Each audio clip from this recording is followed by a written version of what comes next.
পুরুষ লৌহ কঠিন, সে হাসতে জানে না, কাঁদতে জানে না, তার সাজগোজের বালাই নেই, সে রাফ অ্যান্ড টাফ, তার শারীরিক শক্তি অসীম, সে মহাযুক্তিবান, তাই সে শ্রেষ্ঠ। কে বলেছে এসব? ছোটবেলায় কোনো ছেলে শিশুকে দেখেছেন? সে কিন্তু মেয়ে শিশুর সমানই কাঁদে আর হাসে।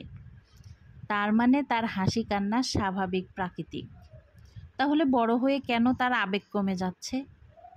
কারণ সমাজ তার উপর চাপিয়ে দিচ্ছে, তুমি পুরুষ, তোমাকে আবেগী হলে চলবে না, বয়স 25-এর পরই তোমার সংসারের দায়িত্ব নিতে হবে, সুতরাং আবেগের প্রকাশ দুর্বলতার লক্ষণ তোমার জন্য।